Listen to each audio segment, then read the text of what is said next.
அன்பார்ந்த மாணவர்களே, உங்களை அஸ்வத் அகாடமி யூடியூப் சேனலுக்கு அன்புடன் வரவேற்கிறேன். இன்றைக்கி நாம் பார்க்கக்கூடிய சம் எடுத்துக்காட்டு 11.2 தொகையிடுக. இப்போ நம்ம இதுக்கு தீர்வு கண்டுபிடிப்போமா.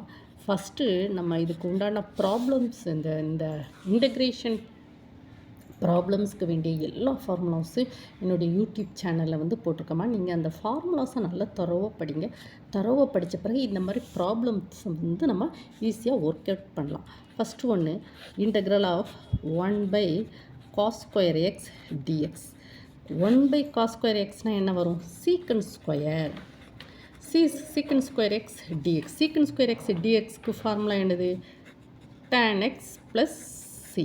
இது ஒரு ஃபார்முலா. செகண்ட் பாருங்கம்மா, integral of cot x divided by sin x dx that is equal to integral cot x 1/sin x என்னது? cosecant x dx that is equal to minus cosecant x plus c.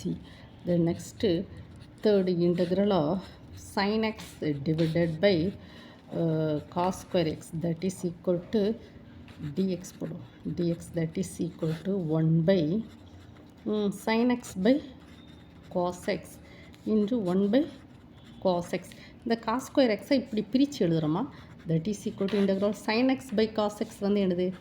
tan x. 1 cos x என்னது? secant x dx.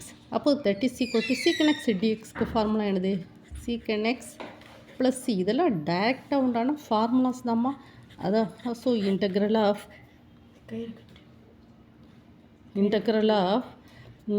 1/√1 minus x square dx that is equal to integral of இங்கே பாருங்கம்மா, இது டைரெக்டான ஒரு formula தான். 1/√1 minus x square dx. இதுக்கு formula வந்து sin inverse